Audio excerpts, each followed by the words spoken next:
இது ஒரு கிராமம். இந்த கிராமத்துல ஸ்ரீபதி சுரேகான்னு ஒரு தம்பதி வாழ்ந்துட்டு வராங்க. அவங்க குடும்பம் ஒரு நடுத்தர குடும்பம். இருக்கிறத வச்சு திருப்தியா வாழ்ற குணம் கொண்டவங்க அவங்க. கணவன் மனைவி ரெண்டு பேருமே சம்பாதிக்கிற பணத்தை வச்சே மகிழ்ச்சியா வாழ்ந்துட்டு வந்தாங்க. அவங்களுக்கு ரெண்டு பொண்ணுங்க. மூத்த மக பேரு காவ்யா, இளைய மக பேரு பவ்யா. காவ்யா எப்பவுமே பெற்றோர்கள் சொல்றபடிதான் கேப்பா. அந்த வீட்ல காவ்யா சொல்றதுதான் வேத வாக்கு. அவளோட பேச்சுக்கு பெற்றோருங்கள் கூட எதிர்த்து பேச மாட்டாங்க. அவங்களோட பெற்றோருக்கு வயசாயிட்டதுனால காவ்யா தான் வேலைக்கு போய் அந்த குடும்ப பொறுப்பை பாத்துக்கிறா. ஆனா சின்னவ பவ்யா அக்கா காவ்யா மாதிரி இல்ல. அவளுக்கு எப்பவுமே ஆடம்பரமா வாழணும்னு தான் ஆசை. ஒரு நாள் காலையில பவ்யா வந்து காவ்யா கிட்ட இப்படி சொல்றா: அக்கா, என் ஃப்ரெண்ட்ஸ் எல்லாம் ஊட்டிக்கு போறதா பிளான் பண்ணிருக்காங்க. நானும் போறேன்க்கா. அதனால எனக்கு கொஞ்சம் காசு வேணும்க்கா. இங்க பாரு பவ்யா, நான் ஒரு டீ குடிக்கிறதுக்கே ஒரு தடவைக்கு ரெண்டு தடவை யோசிப்பேன். உன்னை எப்படி ஊட்டிக்கு அனுப்புவேன்னு நினைக்கிற? போய் ஒழுங்கா படி. போன வருஷம் செமஸ்டரே நீ இன்னும் கிளியர் பண்ணல. இந்த வருஷமாவது பாஸ் பண்ணி காமிக்கிற வழியை பாரு. வழியை மறைக்காம கொஞ்சம் தள்ளி நில்ல. தேவையில்லாதத பேசிக்கிட்டு அப்படி சொல்லிட்டு காவ்யா அங்கிருந்து போயிடுறா. இப்ப பவ்யாவுக்கு அவளோட ஃப்ரெண்ட் பவன் கால் பண்றான். போன்ல பவன் இப்படி சொல்றான்: என்னம்மா பவ்யா, இப்பெல்லாம் எனக்கு கால் பண்ணவே மாட்டேங்கிற?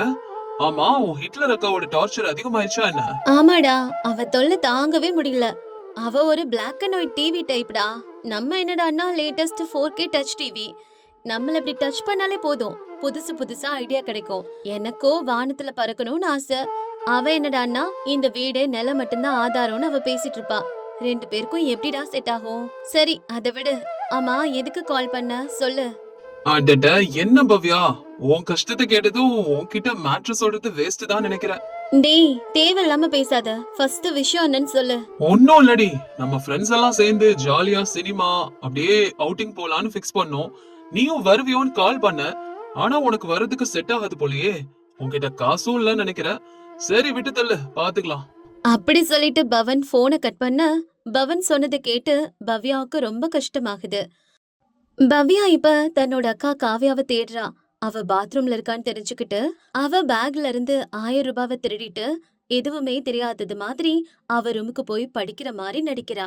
காவ்யாவும் நடந்தது எதுவும் தெரியாம குளிச்சுட்டு வந்து கிளம்பி ஆபீஸ்க்கு போயிடுறா.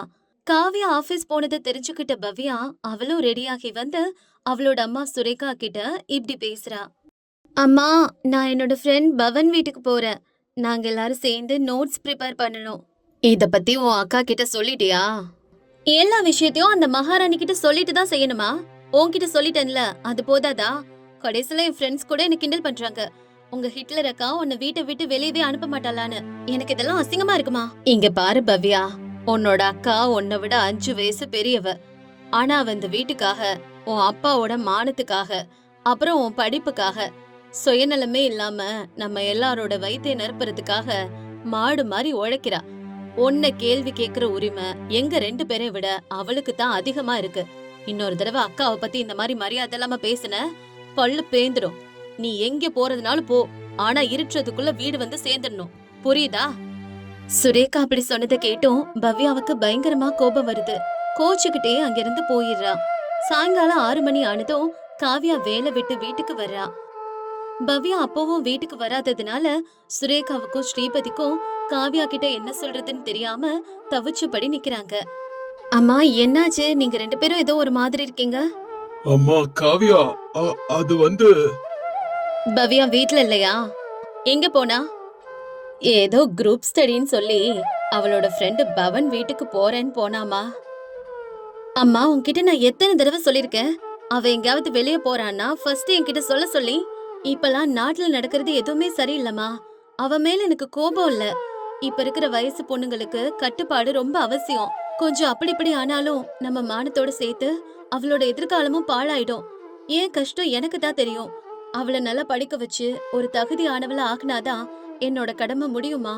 அதே நேரத்துல பவ்யா வீட்டுக்கு வர்றா. காவ்யா பெற்றோர்கள் கிட்ட சைகை காட்டி அமைதியா இருக்க சொல்றா.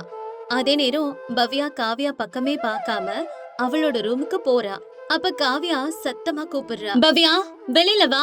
எங்களெல்லாம் பார்த்தா உனக்கு பைத்தியக்காரங்க மாதிரி இருக்கா? என்ன நினைச்சிட்டு இருக்க? பவ்யா அந்த சத்தத்தை கேட்டு பயந்துகிட்டே வெளியில வர்றா. நீ காலையில இருந்து எங்கெல்லாம் போன என்னெல்லாம் பண்ணிட்டு வந்தங்கிறது எனக்கு நல்லா தெரியும். நான் அதெல்லாம் கேட்க மாட்டேன்.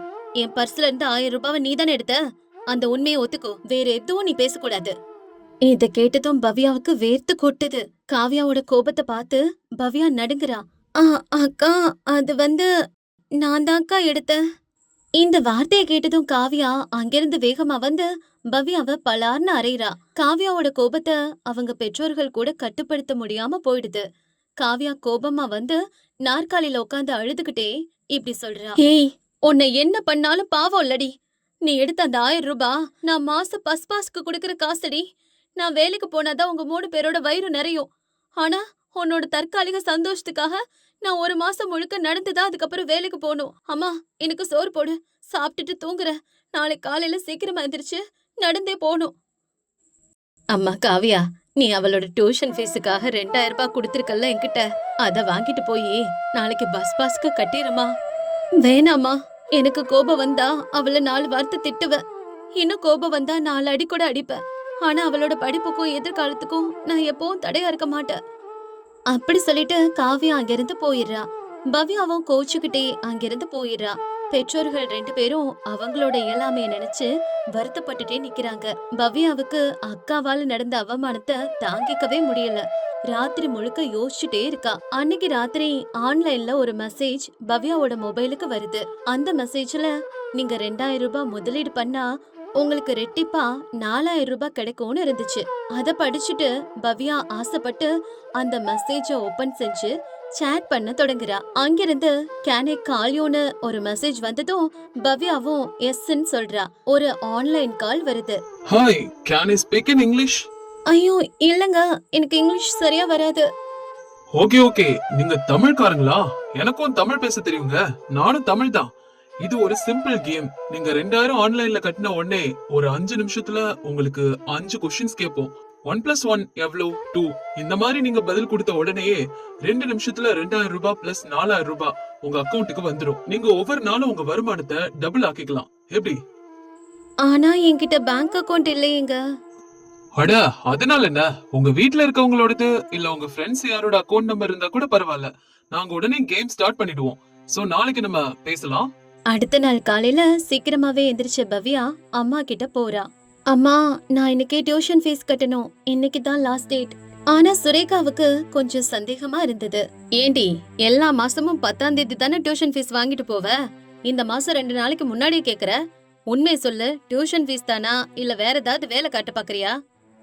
"அம்மா, நான் நேத்தே திருந்திட்டேம்மா. அக்கா நமக்காக எவ்வளவு கஷ்டப்படுறான்னு எனக்கு புரிஞ்சிடுச்சு. உன் மேல சத்தியமா நான் பொய் சொல்லல. நிஜமாவே டியூஷன் ஃபீஸ் தான் கட்ட போறேன். நம்புமா." பவ்யா சொன்னதை கேட்டு அவளை நம்புற சுரேகா அந்த 2000 ரூபாவை கொடுத்து விடுறாங்க. பவ்யா அந்த பணத்தை எடுத்துக்கிட்டு பவன் கிட்ட போறா. பவன் கிட்ட நடந்ததெல்லாம் சொல்றா.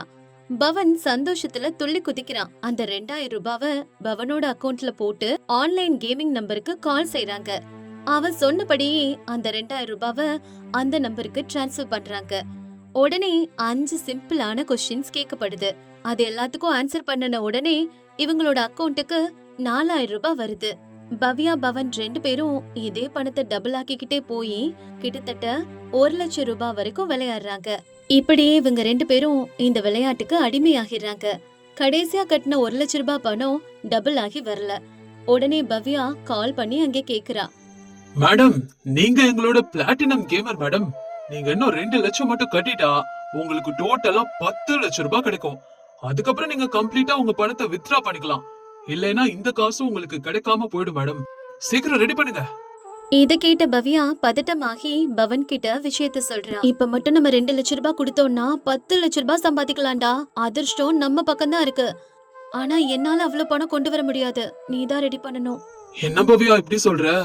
ஆனா எங்க அப்பா நேத்து ஒரு 2 லட்சம் ரூபாய் வீட்டுக்கு கொண்டு வந்தாரு. பீரோல மறைச்சு வச்சாரு. எதுக்காகன்னு கேட்டதுக்கு, இந்த பணம் நம்மளோடது இல்ல, இன்னொருத்தருடையது. 4 நாள்ல திருப்பி கொடுக்கணும்னு சொன்னாரு. ஒருவேளை நான் அதை எடுத்துட்டு வந்து கொடுத்தனாலும் அதை திருப்பி வைக்கலன்னா எங்க அப்பா என்ன கொன்னுடுவாரு பவ்யா. என்ன பண்றது? பவன் சூப்பர்ரா, என்ன நம்புடா. அந்த பணத்தை எடுத்துட்டு வந்து ஆன்லைன்ல அவங்களுக்கு அனுப்பி வச்சுட்டு 2 நிமிஷத்துல 10 லட்சம் ரூபாய் சம்பாதிச்சிடலாம். உடனே நீ எடுத்த பணத்தையும் அங்க வச்சிடலாம். அவ்வளவுதான், சிம்பிள். பவ்யா இவ்வளவு சொன்னதுனால பவனும் தைரியமா போய் அவன் வீட்டு பீரோல இருக்க அந்த 2 லட்சம் ரூபாயை எடுத்துட்டு வந்து ஆன்லைன் கேமருக்கு அனுப்புறாங்க. பணம் அனுப்பின உடனே அவங்களுக்கு எப்பவும் போல எந்த கேள்விகளும் வரல. 2 பேரும் பயந்து போய் உடனே அந்த நம்பருக்கு கால் பண்றாங்க. ஆனா அந்த நம்பர் சுவிட்ச் ஆஃப்னு வருது. பவ்யா பவன் 2 பேரும் பயத்துல நடுங்குறாங்க. பவ்யா அழ ஆரம்பிக்க பவன் கோபப்பட்டு பேசுறான். எல்லாம் ஒன்னாலதான் பவ்யா. எனக்கு என் பணம் 4 நாள்ல வேணும். இல்லனா உங்க அக்கா கிட்ட வந்து எல்லாத்தையும் சொல்லிடுவேன். எனக்கு என் பணம் வேணும், அவ்வளவுதான். பவ்யாவுக்கு என்ன செய்யறதுனே தெரியல. வீட்டுக்கு போன உடனே தன்னோட ரூம்குள்ள போய் கதவை பூட்டிக்கிட்டு தனியா உட்காந்து அழ ஆரம்பிக்கிறா. வெளியில இருந்த காவியா அம்மா அப்பான்னு எல்லாரும் கூப்பிட்டும் அவ பேசவே இல்ல. காவியாவுக்கு ஏதோ தப்பு நடந்துருச்சுன்னு புரியுது. உடனே காவியா பவன் கிட்ட போய் பேசுறா. காவியா வந்து கராரா கேட்டதும் பவன் நடந்ததையெல்லாம் சொல்லிடுறான். காவியா உடனே பவனையும் பவ்யாவையும் கூட்டிட்டு போலீஸ் ஸ்டேஷன்ல போய் கம்ப்ளைண்ட் பண்றாங்க. அந்த கேமரோட நம்பரையும் கொடுக்கறாங்க. சார், இந்த மாதிரி சைபர் குற்றவாளிங்க நாளுக்கு நாள் அதிகமாயிட்டே போறாங்க. பணம் ஆசை இருக்கிற இவங்கள மாதிரி ஆளுங்களை ட்ராப்ல விழ வச்சு அவங்க ஏமாத்துறாங்க. நீங்க சீக்கிரமா இவங்கள உங்க கட்டுப்பாட்டுக்கு கொண்டு வாங்க சார். காவியா பவ்யாவை கூட்டிக்கிட்டு வீட்டுக்கு வர்றா. காவியா கிட்ட இருந்த நகைகளை எல்லாம் அடகு வச்சு பவனோட கடனை அடைக்கிறாங்க. பவ்யா தன்னோட தவற உணர்ந்து காவியாவோட கால்ல விழுந்து மன்னிப்பு கேக்குறா. காவியாவும் பவ்யாவை மன்னிச்சு ஏத்துக்கிறா. அடுத்த நாளே காவியாவுக்கு சைபர் போலீஸ் கிட்ட இருந்து போன் வருது. மேடம், வாழ்த்துக்கள். உங்க பணம் திருப்பி கிடைச்சிருச்சு. நாங்க குற்றவாளிகளை புடிச்சிட்டோம், கைது பண்ணிட்டோம். நீங்க நாளைக்கே வந்து வாங்கிக்கோங்க மேடம். இத கேட்டதும் காவியா பயங்கரமா சந்தோஷப்படுறா. அவளோட சந்தோஷத்தை பார்த்த பவ்யாவும் அவளோட பெற்றோர்களும் சேர்ந்து சந்தோஷப்படுறாங்க. பவ்யா தன்னோட தவற உணர்ந்து இதுக்கப்புறம் இந்த மாதிரி செய்ய மாட்டேன்னு சொல்லிட்டு எல்லார் முன்னாடியும் சொல்றா. பண தேவை எல்லாருக்குமே இருக்குதான். ஆனா அதுக்காக பேராசைப்பட்டு இந்த மாதிரி ஏமாத்துறவங்க வலையில விழுந்துடக்கூடாது. நம்ம கிட்ட இருக்கிறத வச்சு திருப்தியோட வாழ்ந்தா அதுதான் வாழ்க்கையிலே உண்மையான சந்தோஷம்.